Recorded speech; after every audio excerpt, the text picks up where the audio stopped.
We've seen Michael Jordan, Tiger Woods, and he's in that rare era. He's doing things that we've never seen before, pitch and hit. And then last night, 9 for 9, 2 home runs. I mean, the guy is just unbelievable. Is Shohei Ohtani the GOAT? Well, you know, you can debate that in the comments if you want, but the point of this video is not really to ask that question.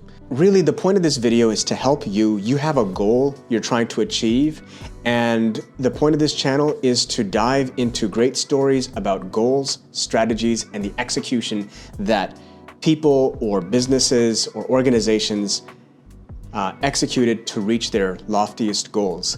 And in this video, we have a takeaway section where we talk about exactly what lessons you can take away. And in this video, we're going to teach you the lessons that Shohei Ohtani is going to teach you. And so you could skip to the section where we talk about the lessons, but you're going to want to watch this video section by section because it all builds up to the lesson, okay?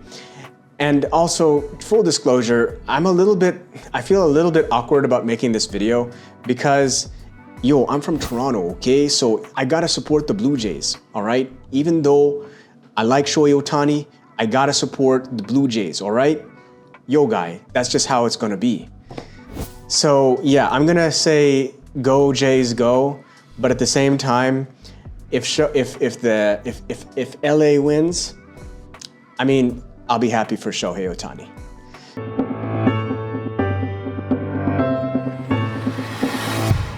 Shohei Ohtani, this is a very special cat, as they like to say. He's breaking records, 50 home runs, 50 stolen bases in one season. He got, $700 million contract breaking records at age 29.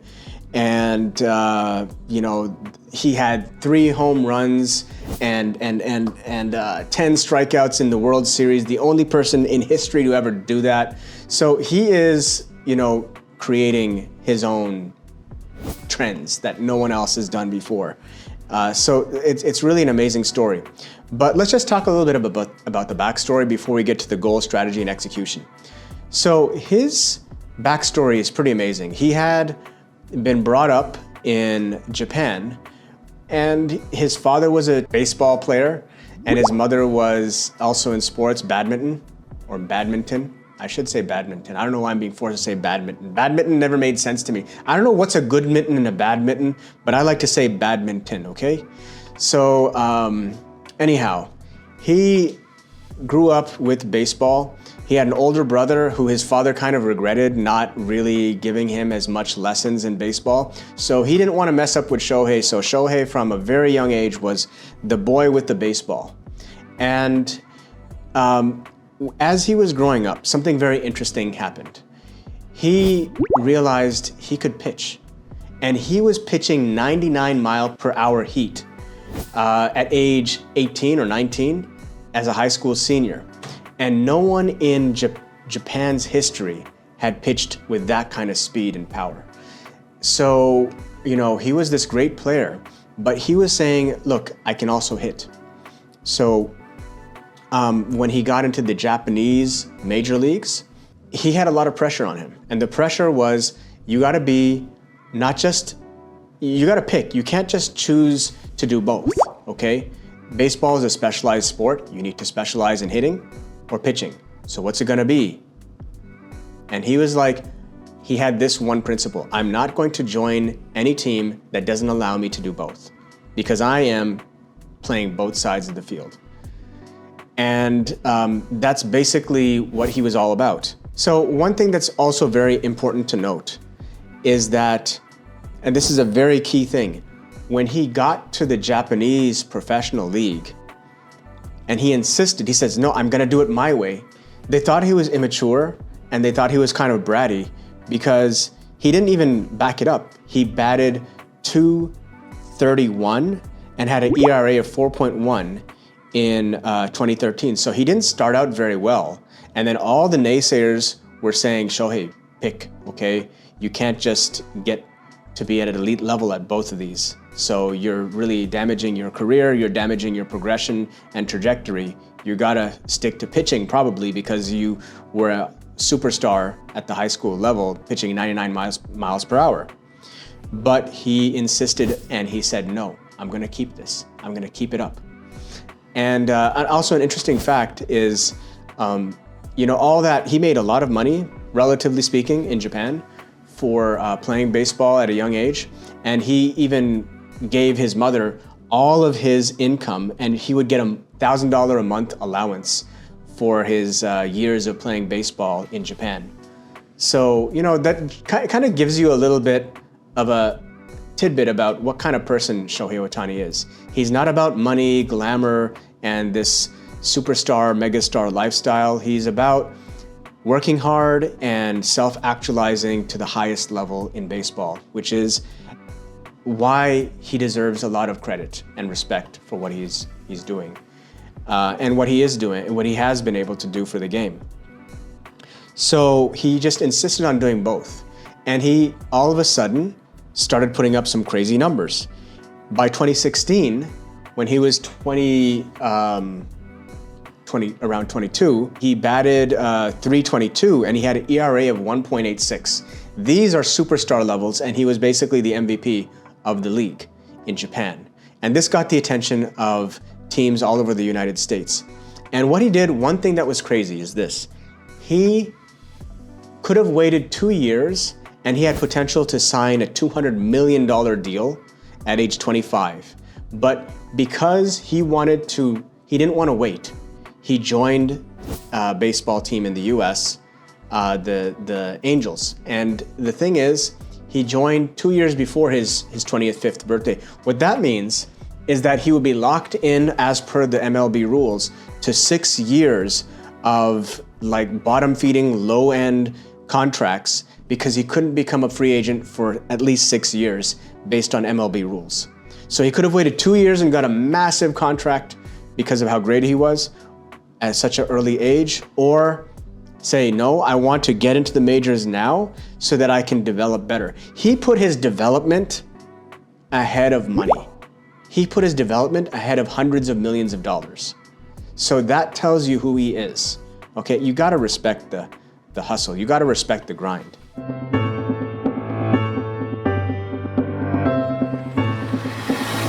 Now let's get to the main crux, the goal, strategy, and execution. His goal was to be not just a regular two-way player, but to be an all-star level two-way player and make history. So he wanted to make history his way. And that's basically it. Now the thing is, in our goal, strategy, execution analysis, we always like to look at, is the goal even possible? And the thing is, it bordered on crazy, because the last person to do this was Babe Ruth over 100 years ago. It was a different time, and the schedule and the physicality of the game is not what it is today. So to do both and be able to physically sustain it, it seems impossible. But if someone was going to do it, it was him. So this was a bold goal, but bordering on a little crazy.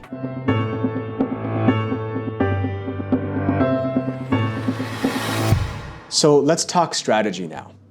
The strategy is, again, he wanted to make history by doing something that no one ever did, which is to play on the mound as a pitcher, not just a pitcher, but an ace pitcher. And he also wanted to be a superstar hitter. And so let's talk about the SWOT analysis here. The strengths, weaknesses, which are inner, and the opportunities and threats, which are external. So strengths, fortunately, he's blessed. He's 6'4", 210 pounds of muscle, very lean, very strong, and so he's able to do it all. Physically, he's capable of being a great hitter and a great pitcher. Also remember, he's the hardest worker on the field. And he basically has it all. So he's got the physical tools and the mental tools, and he's very, very focused. Weaknesses, honestly, the only weakness he has in this goal is that he's human. And he's not a machine, he's not a robot, although some might debate that, but he is a human, and people do break down. So the opportunities though, what are the external opportunities? The external opportunity is this, again, no one has done this before. So when you're trying to do something great, if no one has done it before in over 100 years, and no one is doing it now, and there's no one thinking about doing it now, this is a great opportunity, do it now. So sometimes you just gotta be a throwback and do something your way and stand out. So this was definitely an opportunity to make history. Threats? As for threats, well, his threats are the game itself. People are against him to say, you can't do this. Coaches, GMs, they would be telling him, no, you can't, just pick one, okay, Shohei, you're gonna hurt yourself, take it easy. So you got that external threat. And then the smallest external threat is maybe someone else tries to do the same thing he's doing. The odds of that is practically nothing. So that's the SWOT analysis. As you can see, if you really weigh this out in your head, the strengths and the opportunities are pretty heavy. You're gonna make history. You have a chance to make history because you actually are doing things at an elite level. So keep going with it. The only barrier really is your body, and you can kind of, if your game can back it up, you can ignore the naysayers, and you can even, write your own ticket and say, look, I'm not gonna play unless you let me do what I'm gonna do. And that's what he did.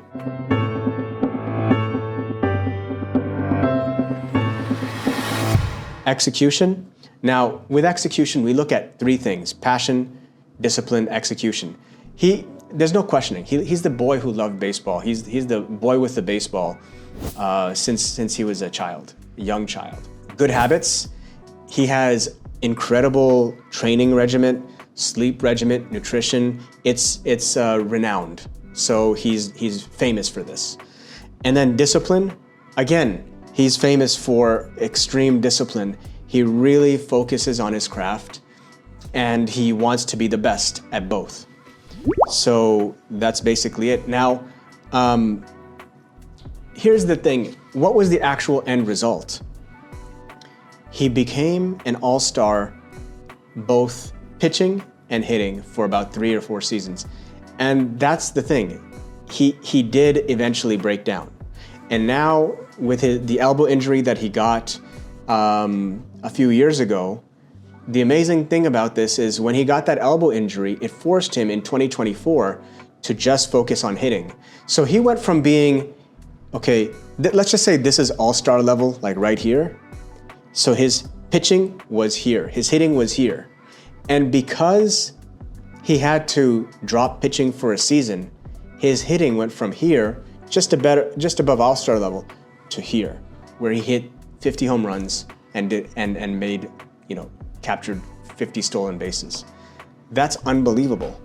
And so the lesson, what's the big lesson here, okay? He set a new standard. He proved that something that everyone thought was impossible was possible. He didn't sustain it forever, but the fact that he was able to do it is going to basically lead other people to do what he did. It's like a Steph Curry effect.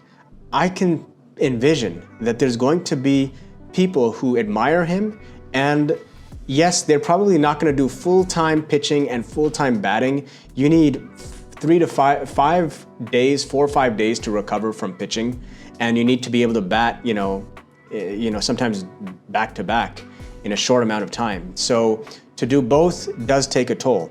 But I do think that there's going to be in the future players who might take maybe they be a consistent reliever and hitter, or maybe they won't pitch every 4 or 5 games. Maybe they'll pitch maybe every 10 games, but they'll have a limited role where they'll pitch more often, but for shorter number of innings. They'll be like an X factor. So Shohei Ohtani has set the standard. And the takeaway is this: Shohei Ohtani identified as a two-way player, hitting and pitching. And he did not waver from that identity.